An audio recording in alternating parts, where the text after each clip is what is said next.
Good morning, good afternoon, good evening. This is Firoz Manji from Daraja Press. Happy New Year to all of you who I've missed for a while, but welcome back to organizing in the time of COVID. Today I'll be talking to Samir Shaheen-Hussain, who has been involved in anti-authoritarian social justice movements, including Indigenous solidarity, anti-police brutality, and migrant justice organizing for nearly 2 decades. He's a member of the Caring for Social Justice Collective and has written or co-written about state violence and healthcare for several publications. He's an assistant professor in the Faculty of Medicine at McGill University and works as a pediatric emergency physician in Montreal. He's the author of a really interesting book, which has recently been published, Fighting for a Hand to Hold, which exposes the Canadian medical establishment's role in the displacement, colonization, and genocide of Indigenous people. A warm welcome to you today, Samir. It's really nice to have you on the show. Welcome. Thank you so much for the invitation, Feroz. I really appreciate it. Well, it's great. Samir, I think, people would like to know, there's this title, Fighting for a Hand to Hold. What does this mean? What's this book about? Yeah, so the title comes basically from a campaign that happened in 2018 here in the province of Quebec, in the context of a long-standing practice that was in place that essentially prevented children from being accompanied by a caregiver during emergency medical evacuations by plane. Now, this practice impacted all children across the province, but Indigenous children, in particular, those living in northern Quebec, were disproportionately impacted. And so A Hand to Hold campaign basically was launched in 2018, initially led mostly by healthcare providers, obviously inspired by families who had spoken out against this. And after a few months' time, the campaign was actually able to put an end to the practice. And so, the campaign was launched in January of 2018, and by July of 2018, there had been an official change in policy. And by September or October of 2018, essentially all children, including Indigenous children from northern Quebec, were now being accompanied by a parent or a caregiver for medical emergency evacuations. And so the book basically uses the A Hand to Hold campaign as a case study to look at how systemic racism, anti-Indigenous systemic racism operates in healthcare, how medical colonialism functions, by looking at, a kind of a relatively small scale example. We can actually draw really important lessons based on how the government has historically reacted to calls for change for this very simple practice that could have changed with a new policy, but also because we can draw lessons from that onto all kinds of other issues in healthcare, but also broadly in various other fields. But at the bottom line, in many other ways that impact the reality for Indigenous peoples living in Canada. Well, it strikes me as an extraordinarily well-researched book, and first of all, congratulations on the success of the campaign. It's quite astonishing what you've managed to achieve. How long did it take you to write this book? There's immense amount of research that's undergone, not just of the literature, but directly involving people who are directly affected. It must be an immense task while you're a pediatrician. How do you do it?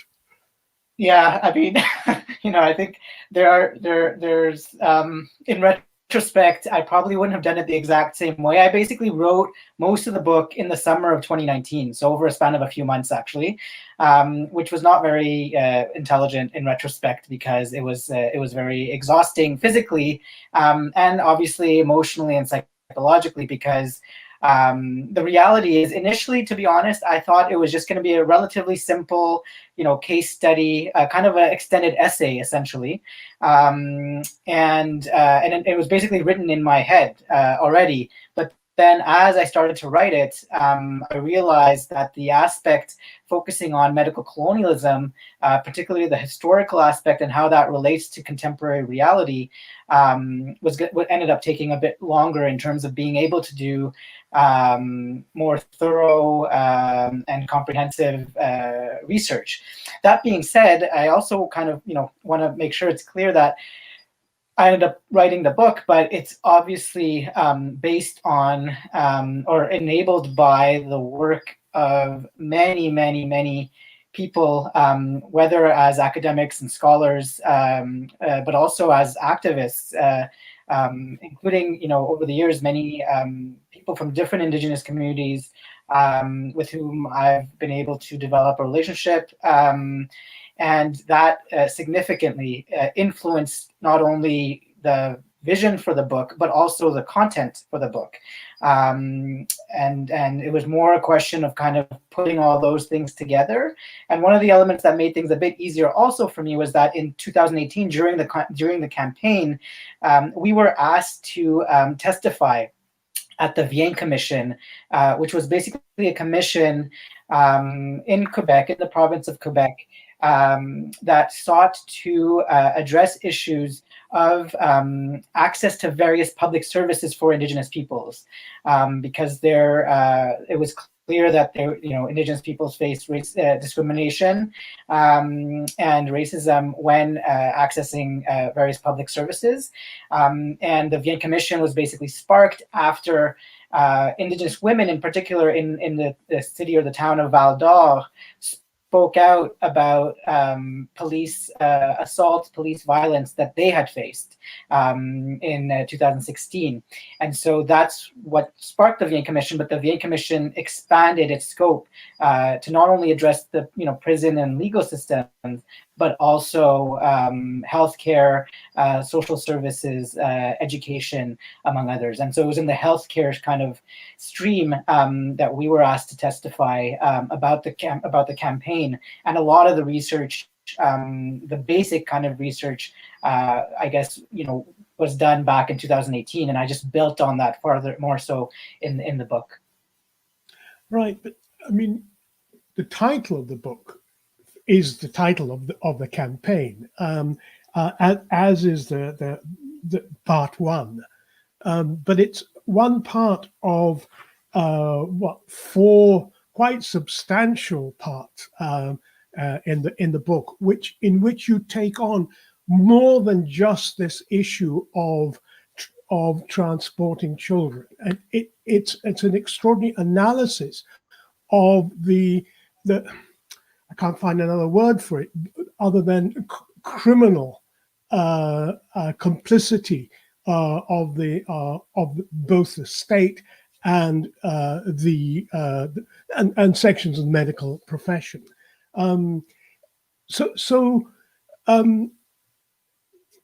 Why only have a title that just focuses on the campaign? Right. It's a good question. I mean, I think part of it was tied to addressing, rooting it, because it was really the campaign that sparked, obviously, the decision ultimately to write the book. Because when the campaign was launched, I had no intention of ever writing a book around it.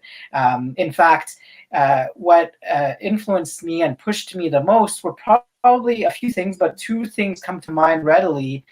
One is, and I mentioned this at one point in the book, or several points in the book actually, during the campaign, one thing we realized was that the government's response was a typical response of colonial governments to address injustices faced by Indigenous populations.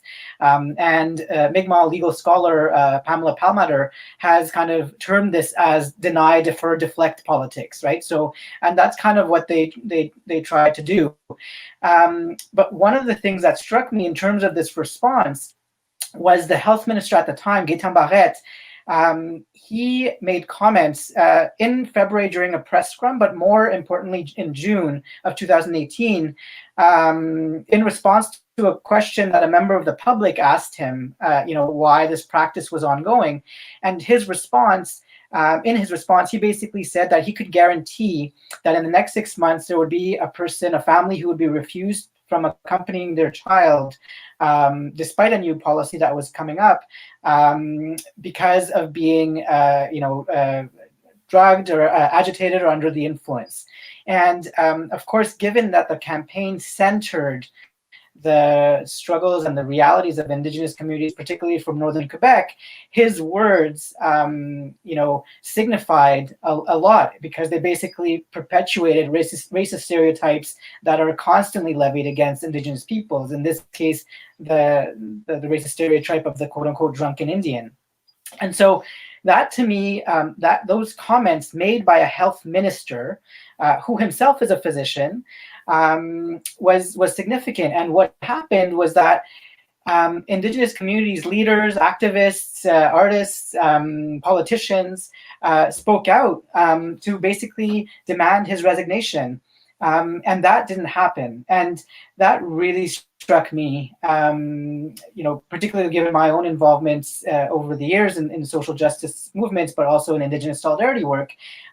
What struck me was that there wasn't more of support from settler society, essentially, in solidarity with the calls by Indigenous communities calling for his resignation. And so what ended up happening was he stayed in position, he finished his term, which ended later in October of that year, when the new government came in. And so the take-home message essentially was that a health minister can make comments that perpetuate racist stereotypes in complete impunity.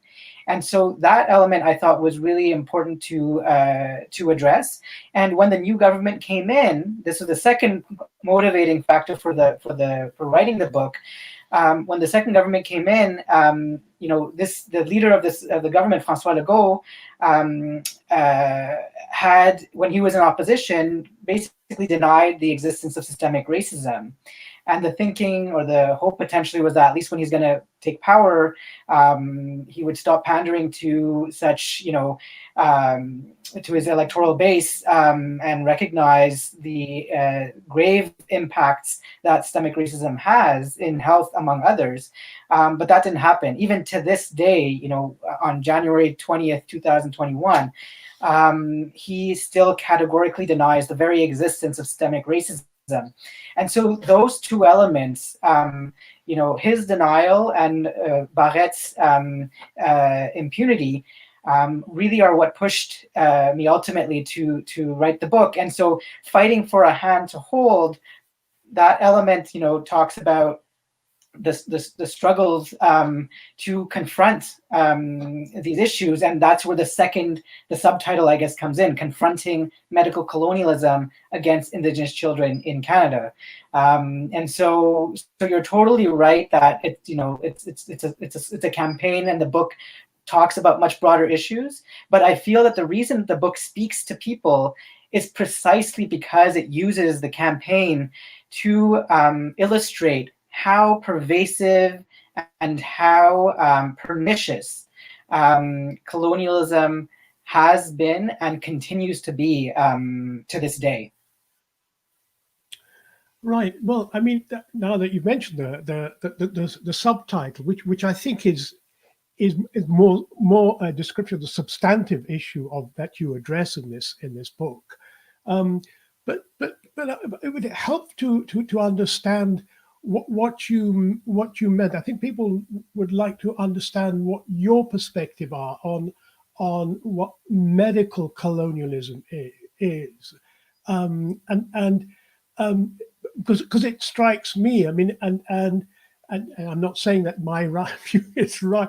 It just strikes me that there is a long history of the medical profession being complicit in racism and colonialism, both the past and currently, the ongoing, whether we're talking about colonialism here in Canada or colonialism and neocolonialism across the world.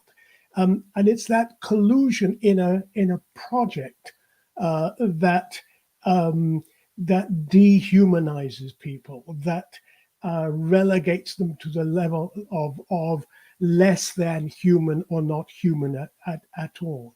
But you pose the question in terms of saying we're talking about medical colonialism. In an interesting perspective, can you help us understand what you meant by that? Yeah, I totally acknowledge and agree with what you're saying. I guess for me, one of the reasons I found it interesting to kind of explore the concept of medical colonialism more is obviously my own positionality within medicine.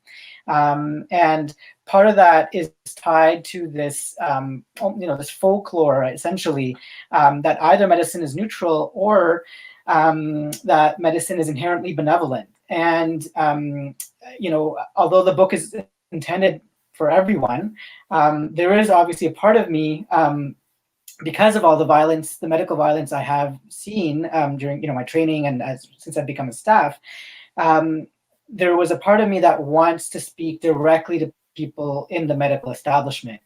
And what's interesting is that in the campaign initially, actually, the framing was really a lot around colonialism more broadly, and seeing this practice as an example of a colonial practice, basically.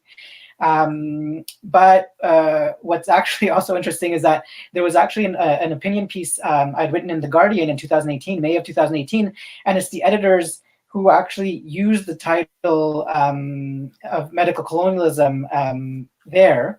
That was my choice of a title, but then that got me to thinking, to realizing that it's actually important to unearth this history of medical colonialism. So I totally agree, that colonialism as a project requires in order for it to function and to exist and to be perpetuated and to gain strength, it's a project that occurs because all facets of colonial settler society end up supporting it.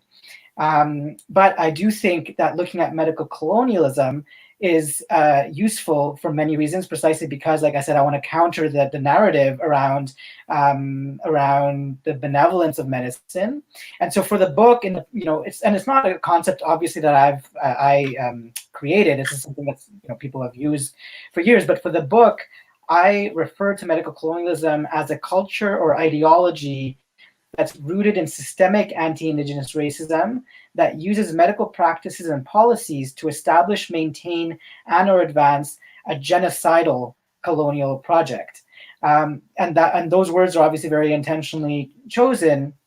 And ultimately, half of the book, and this is a historical element, I guess, but half of the book effectively is focused on going back and using the framework of the United Nations Convention on the Prevention and Punishment of Genocide to organize the chapters that follow according to the 5 acts that constitute genocide.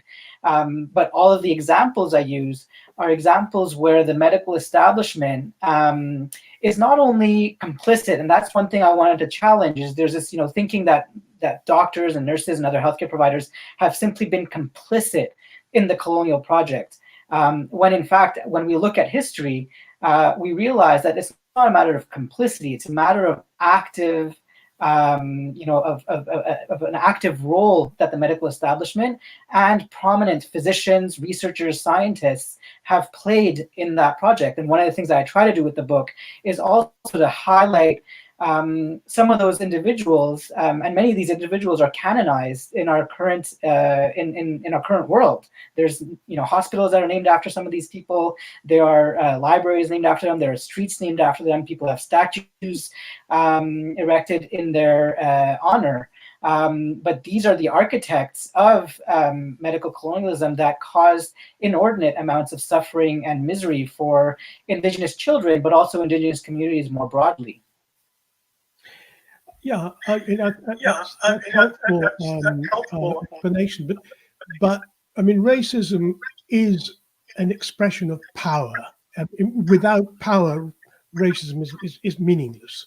The term is meaningless, and so whence comes their power to exercise the kind of genocidal or yeah, genocide, let's call it by that name. It's not the question of whether or not it's cultural genocide or other. The reality is that this continent, this entire continent, has its original population condemned to a minority. The millions who were lost in that way is sufficient evidence of that. So whence do they get their power? The medical profession. It isn't merely intrinsic. Surely it is colluded with the state for even allowing such practices and failing to even criminalize those practices. Of course, I mean, I think I'm only able to touch on this a little bit in the book, but the power that you refer to, I guess, would be, it's basically a dynamic, right? Like in a sense that, and that's one thing I try to highlight is that the medical establishment, and when we're saying that, we're basically talking about essentially the last 150 years, right? Because that's kind of the time span over which the medical profession in the West has gained its ascendancy, and so that process of gaining power happened in many ways. In fact, there are entire books that have been written on that. But what I find is of interest is looking at the dynamic between the colonial power that invests the medical establishment with all this authority, essentially. But this authority comes with the duty or the responsibility or the task of implementing essentially apartheid type healthcare when it came to Indigenous peoples. It also came with the power to be able to conduct experiments on Indigenous people, for which colonial powers benefited, and as a result of which Indigenous communities did not. Not only did they suffer through many of these experiments, but they didn't actually even reap the benefit of the results of those studies in many cases. And so that kind of element goes back also to the science, to how science, just even the very notion of science, as we currently understand it, how that's been developed in a way that's been completely enmeshed with racialized thinking. The whole hierarchy and categorization of race in and of itself, traces its foundations in many respects, at least in the contemporary sense, to the creation of race through race-based science that was promulgated and promoted by many Enlightenment influenced thinkers in Europe and then in North America. I mean, it strikes me that the many examples in your book of the fact that the condemning of Indigenous populations, not just their children, the Indigenous populations as a whole, into as you to use the term apartheid, into effectively Bantustans, into areas which is impossible to survive. Even water is poisoned or not accessible. There's no conditions for growing food, and so on and so forth. I mean, the terrible conditions that sections of humanity are condemned to by a settler population, and I think those are important dynamics, because there is a tendency I've found, I mean, I'm relatively new to Canada, but there seems to be a tendency to blame the victim, as it were, to say that Indigenous people suffer these illnesses, etc., because of their own inadequate behaviors, let alone the racist practices of the medical profession.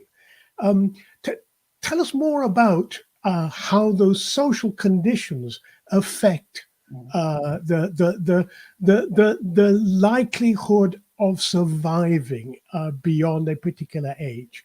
And this is true with infant mortality, child mortality, maternal mortality, all these classic figures, quite gross parameters, life expectancy and so on.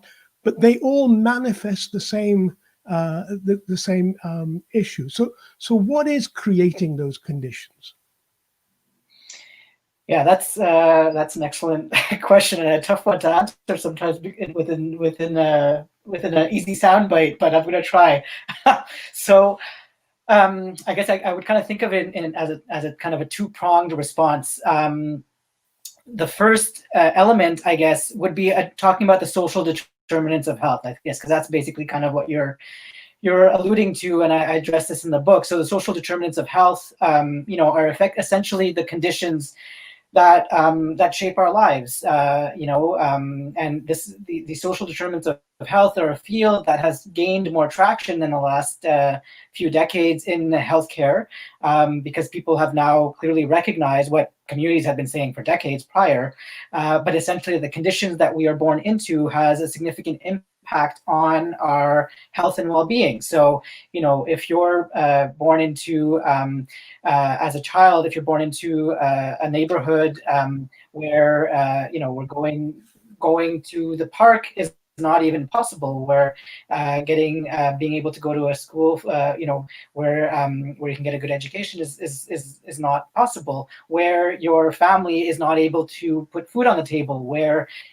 there's all sorts of insecurities, et cetera, those conditions have the most significant impacts. And this is where, the medical establishment has been infected by this thinking of the biomedical model, which basically puts a person's health and well-being, the responsibility of a person's health and well-being on the individual themselves, when we know clearly there's vast medical, scientific, social science literature that's unequivocal on this front now, that shows that it has our health and well-being have less to do with our own individual choices than they do with the conditions we're born into. But one of the limitations of social determinants of health, at least the way they're taught in healthcare, is that they focus only on those conditions without recognizing the more upstream elements that produce those conditions. And those more significant drivers are what are termed structural determinants of health. And within structural determinants of health, we can include things like, the economic system we live in, capitalism. We can include things like colonial policies. We can include cultural realities like systemic racism, because those all have massive, huge impacts on how societies are organized, and also obviously how people end up either benefiting or suffering as a result of how society is organized.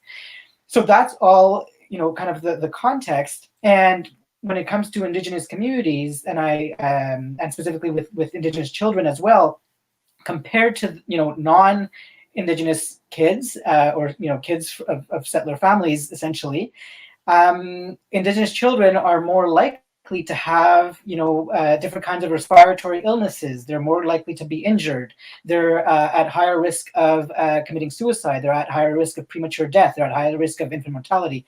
And so all of these factors are a result of those structural determinants of health that have downstream impacts on social determinants of health.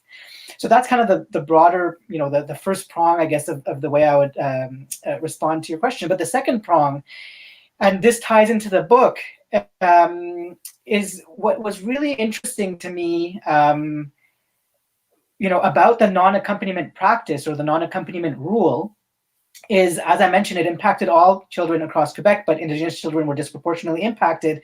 And one of the reasons they were disproportionately impacted, aside for geography, was precisely because of these social/structural determinants of health, because they were more likely to need to be transferred down south for medical emergencies, precisely because of housing conditions that they're forced to live in, the fact that they're going to be more likely to get respiratory illnesses, all this kind of stuff.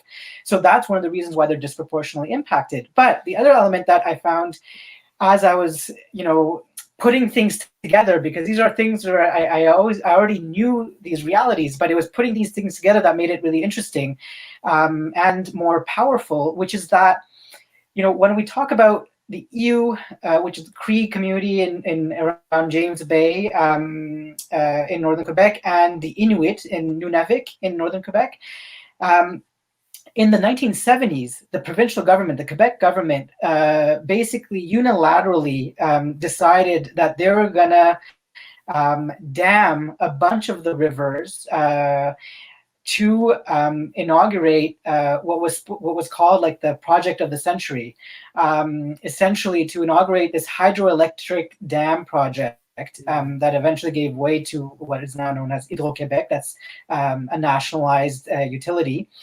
And the idea was basically that this would allow Quebec to gain more autonomy over its energy resources, and so they basically dammed a bunch of rivers, flooded huge, vast tracts of land that had monumental impacts on the livelihood of the Cree, as well as the Inuit, who relied on the land for their livelihood, for various cultural elements as well, and spiritual elements as well, and this was done solely for the benefit of or majoritarily for the benefit of the settler population in the more southern areas of Quebec. And so what I found was fascinating was at one point the health minister at the time, Gaétan Barrette, in response to an opposition leader's question of why this practice was ongoing and why couldn't we just get another plane, for example, to make sure that parents and caregivers could accompany their kids. One of his responses was basically implied that it would cost too much. And this was so farcical when one realizes that literally every year up until that point in 2018, or at least in 2018, the Quebec government received dividends of billions of dollars. We're talking about billions of dollars as a result of Hydro-Quebec's activities.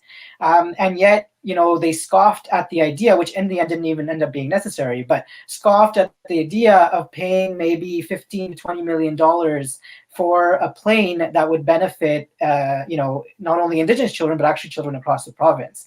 And so that contrast shows, I think, multiple elements, including how the capitalist economic system tied with colonial ideology played a role even 30 to 40 years prior for these same kids who became later on disproportionately impacted by this practice.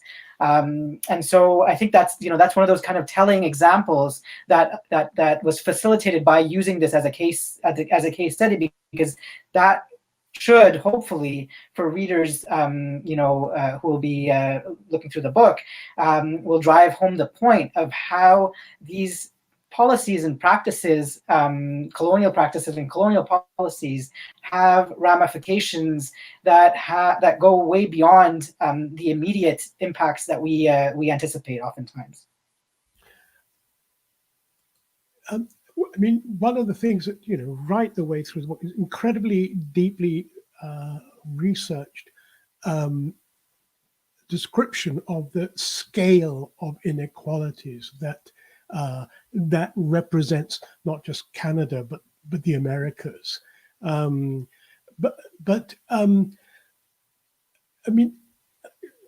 some people would say that, talking about structural causes obviates the need to talk about the political economy of capitalism, of how some would say, can capitalism actually exist without racism, without colonialism, without the imperial adventure, which is a continuity of what we see today. One of my favorite, you have some lovely quotes and poems which you start your chapters with. But one of my favorite, it is from Vicente Navarro. He says, "It is not inequalities that kill, but those who benefit from the inequalities that kill." So who benefits? Help us understand this, because I found I was questioning, I was looking for that answer in your text, and I think you allude, but I would have wanted a deeper exposition. Can you help on that? Right. I mean, it's interesting. My acquisitions editor at McGill Queen's University Press early on, before I'd even started writing the manuscript, but after I'd submitted my my proposal, had said one thing to do is to show, not tell, and so that's kind of what I tried to do as much as possible, without risking becoming, I guess, overly didactic. In what I think, but certainly, the Navarro quote is so powerful, because I agree with you. Oftentimes, these discussions can lead to dead ends when we don't keep asking the question of tracing things back upstream, essentially. And so, so who benefits? I mean, I do mention at one point in the book that, a lot of the decisions that end up being made are made behind, closed government doors and in the boardrooms of corporations.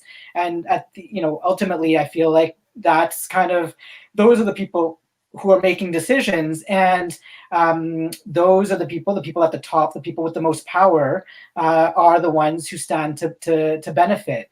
One, just parentheses, I guess, one tangent I should say is that I also tried to highlight that while that is the case, here, and that's the example I give, for example, with hydroelectricity and Hydro-Québec,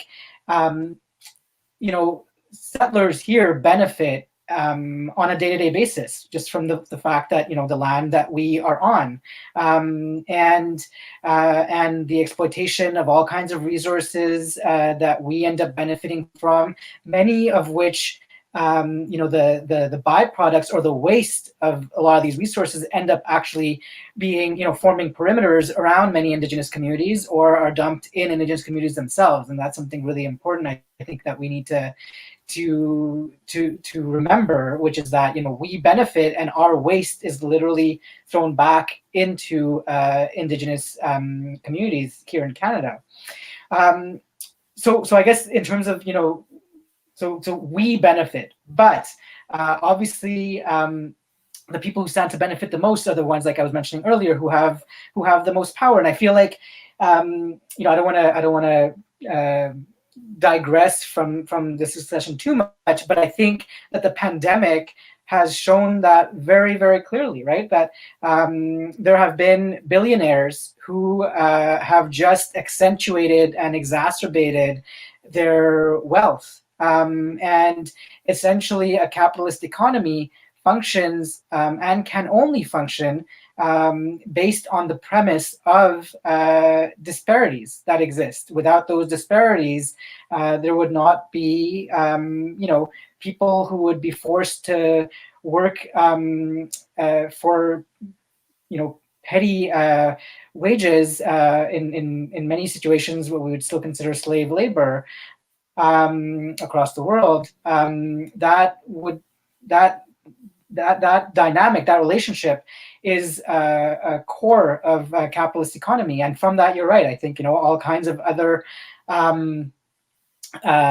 inequalities, injustices, systems of oppression flow from that, but also are reinforced from that as well.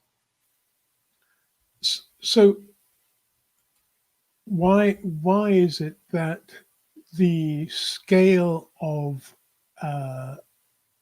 both infections and mortality of the COVID-19 pandemic had such a devastating effect on the indigenous communities? Right. I mean, I think I'm sure that there are obviously many folks from different indigenous communities who are working on these issues would be better placed than I would be to address it. But I think one thing that I can say, and this is kind of again based, from my own positionality and perspective as someone who is a settler and works in the medical establishment, and has looked into these issues and has engaged on these issues as well. Is that there are multiple factors, right? We know, for example, that people who have different kinds of illnesses, for example, what we call comorbidities, even if they're not, in an older age bracket, are going to be at higher risk of developing complications and of dying from COVID-19 if they're infected, compared to age-matched, peers who don't have those same comorbidities. And when we're talking about those comorbidities, things like diabetes, high blood pressure, these kinds of things, among others, what we realize and what we know is that indigenous communities have been significantly and disproportionately impacted by those kinds of illnesses. And that, again, if we ask enough questions, comes from all kinds of elements that initially stem from colonial policies, including forced displacement from land, putting communities on reserve, and essentially ensuring that they are not able to enjoy their livelihood, essentially. And so that's one element. The other element is that there's also this, you mentioned the word criminal earlier, but there is this criminal underfunding across from the part of various levels of government when it comes to indigenous communities. And that criminal underfunding results in communities where there's where there's no clean running water, for example. Right? Early on in the pandemic, here at least, there was a lot of emphasis that was put on making sure, people wash their hands, with soap and water. And how can you do that when you don't have any clean running water, right? How can you do that when you're forced to live in housing that are, that's multi-generational housing, but where people are forced to live many people in a very cramped area?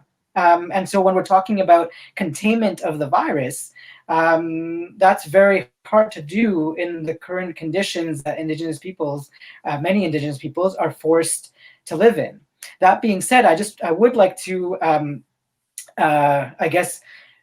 raise a counterpoint, which is that one of the things that's been interesting, and it's obviously not across the board, but what I do find is interesting is several indigenous communities whose autonomy and self-determination is given a little bit more recognition from the federal or provincial governments, have been able to implement their own confinement measures and their own public health measures, essentially, on their communities, and in many cases that's actually had a salubrious impact to minimize the risk of COVID. Obviously, it's not across the board because we can't negate those underlying inequalities. This is one of those lines I mentioned in the book. Inequalities or inequities in healthcare follow the fault lines of societal injustices, and so long as we don't address those societal injustices, those inequalities in healthcare are going to persist. Right. I mean, interesting that, earlier on you talked about apartheid. I mean, one of the things people forget that it was the British Royal Commission that came to Canada to look at how indigenous populations were being handled. and then made a recommendation that these were the policies that should be followed in South Africa. So there is a connection coming up there.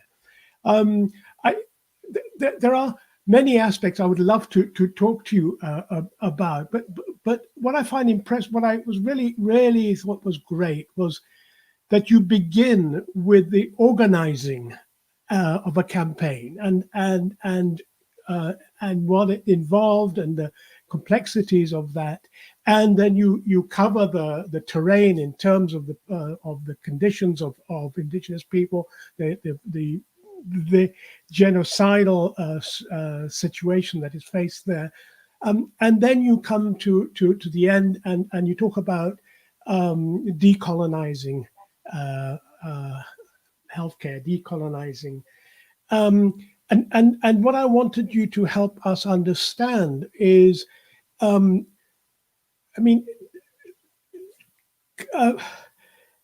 decolonizing must require surely the leadership of those who are most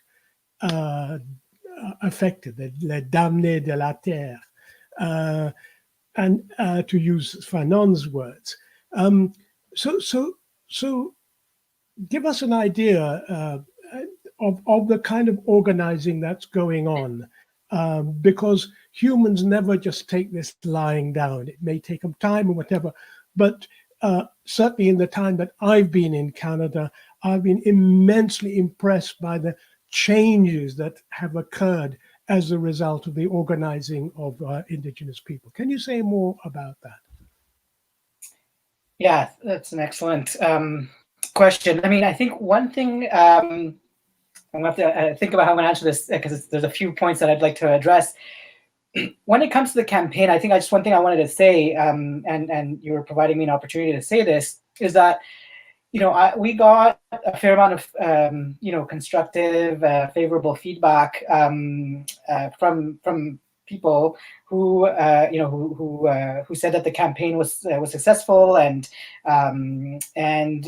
ascribed a lot to the success of the campaign, as though, however, it was a self-contained campaign. And I, as much as I can in various speaking engagements and in the book, I make this very explicit. I'm convinced that the campaign would not have succeeded were it not for years and decades of Indigenous peoples and Indigenous communities struggling and fighting against colonialism, which ultimately shifted the political terrain. And so the example, the timeline I look at is 1990, starting at 1990. And the reason for that is that 1990 is when I'm aware of the first, attempt to end the non-accompaniment practice in Quebec. This was actually facilitated by a colleague of mine, an older colleague of mine, who had launched a petition that was signed by hundreds of Inuits in Nunavik to end this practice. And this was in the early 1990s. And that petition essentially went nowhere. Like, it wasn't even deemed relevant enough to warrant a written response from the government at the time. And 1990, as some of your viewers may know, was also a watershed moment in Canada, because that is when the Oka crisis, what's commonly referred to as the Oka crisis, happened, which many people actually refer to as a siege of Kanesatake. And what happened in that context was there was a municipality of Oka that's not far from Montreal, that's adjacent to the Kanyankahaga or Mohawk community of Kanesatake, that wanted to expand its golf course essentially into the sacred pines of Kanesatake. And the community members of Kanesatake refused and put up barricades and prevented that from happening. And it led to a standoff, a militarized standoff, where the where the provincial and federal government sent in police forces, sent in the military, and the standoff lasted 78 days. And that had a huge impact across, reverberations across the country and across the world. And it's from that stemmed eventually the Royal Commission on Aboriginal Peoples, for example, that issued their report in 1996. Similarly, when we talk about, the residential schools, there were in Canada where Indigenous children were ripped away from their families and put in these residential schools for over 100 years, since the late 1800s, and they were abused and prevented from speaking their language, practicing their culture. That too, there was a large resistance movement led by survivors, and ultimately that culminated in the Truth and Reconciliation Commission that issued their report in 2015. And I can give many, many examples, and I don't want to focus unduly on reports because that's obviously not the only thing that changes things, but the reports did have an impact, I think, on shifting the political terrain and the social terrain, such that in 2018, when the campaign happened, the very notion of Indigenous children being sent, being disproportionately impacted by this practice of being sent alone for medical care, just seemed unfathomable for the public, and that's what led to a significant public and media outcry. So all that to say that all of these things occur in context and are facilitated and enabled by struggle. And so to respond to the question of decolonization, you're totally right that these struggles, resurgence movements, land back movements, land defense movements, are and must be led by Indigenous communities. But there's also an important role, and this I feel like I've been taught through my work in Indigenous solidarity work with communities over the years. There is an important role for us to play that comes even out of understanding of basic mutual solidarity in making that happen. And so decolonization, for example, when we're talking about decolonizing healthcare, part of that to me means pushing back against the medical establishment to expose its own history, but also to expose the systemic medical violence that continues to be inflicted on people today. And we saw that, for example, with news that made headlines across the world with Joyce Echaquan's brutal death in September of 2020, when she died soon after broadcasting live how the racist epithets she was being served by the healthcare providers at a hospital in Joliet. And so so that role, I feel, is really important, is basically pushing back to make space and to support movements that are already being led by Indigenous communities. And that's in healthcare, but it's also broadly, and that's one of the points I try to make, is that towards the conclusion of the book, is that if we really, really want to impact on health inequalities, at the end of the day, we can do as much as we can, to address things in healthcare, but ultimately these are much broader issues that we also have to engage in radical solidarity or radical allyship with Indigenous communities around land, around politics, around economics, around culture, to ensure that their self-determination is not just something that's given lip service, as is often the case with the reconciliation agenda that we see with various provincial and federal governments at the present time. So finally, I mean, given the scale of criminal policies and the inheritance of this appalling history,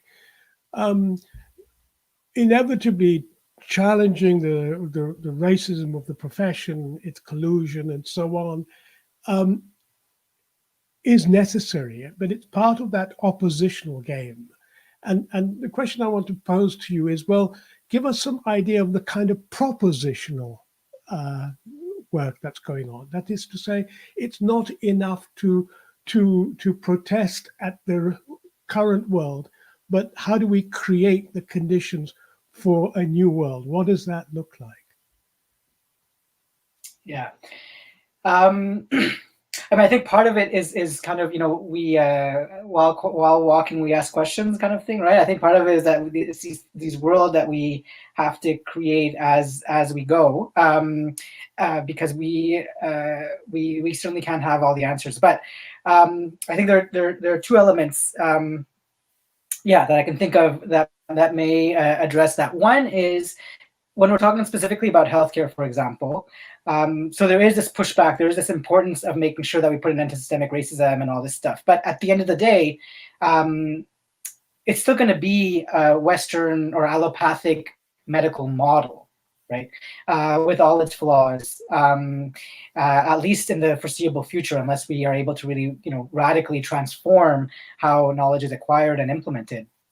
But part of that pushback needs also to recognize and facilitate what Indigenous communities have been demanding for decades, which is self-determination around their own healthcare as well. And so that requires, an openness on our end. So this is like I guess the more proactive element that's not about opposition, but it's about learning, and it's about understanding how there may be ways for allopathic medicine to adapt, to understand the importance of Indigenous healing practices, and to incorporate them meaningfully into care.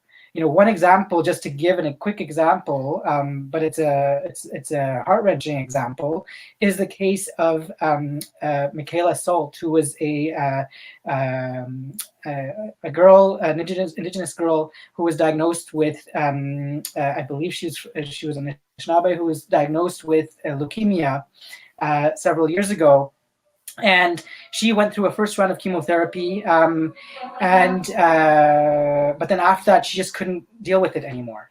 And she wanted to, pursue other, including traditional healing practices to respond to her diagnosis.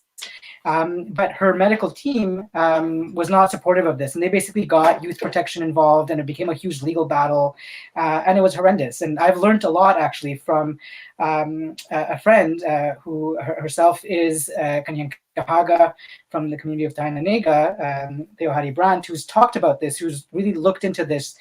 She's a young philosophy student, and I've learned a lot in terms of understanding the impact of the approach that was adopted by the medical team. This was only a few years ago. It was in the early 2010, 2012, 2013. And ultimately, Michaela Salt ended up dying.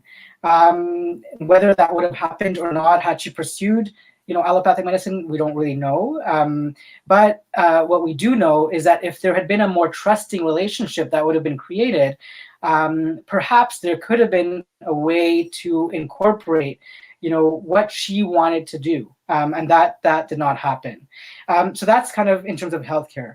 But more broadly, I guess one of the lessons, or one of the really inspiring elements from the campaign for me was actually seeing instances of people stepping up and wanting to change things, wanting to, act in solidarity with Indigenous communities, in instances where I wouldn't have expected that before. And it comes down to the situation where here we were seeing relationships that were developing between essentially settlers from different, different contexts and different backgrounds, but settlers who were developing relationships of solidarity with Indigenous people, Indigenous communities, by cutting the state out of that relationship. And to me, I found that was really powerful. And so when you're talking about kind of, moving forward, I think those are one of the elements that I find moving forward I'm seeing more and more of is that importance of making direct relationships, engaging in direct, in radical allyship and radical solidarity, because ultimately that's what's actually going to impact change, not a top-down model of reconciliation that essentially seeks to galvanize the status quo in different clothing, essentially. Well, it's been a really interesting conversation, Samir. First of all, congratulations on having this book of yours published. A very important book, which I hope will have a wide readership, not only within the medical profession, but well beyond. I've been talking to Samir Shaheen-Hussain, who's the author of Fighting for a Hand to Hold, Confronting Medical Colonialism Against Indigenous Children in Canada. It's been a real pleasure. Thank you for joining us on the show. I know we could talk all day, but I know as a physician, you have to get back to work as well, and you have many other commitments. So thank you for joining us on this show, and I hope we can keep in touch. Thank you so much, Feroz, for the invitation. It's been great talking with you. Thank you for being with us. This is Feroz Manji from Daraja Press saying thank you to you all for joining us today.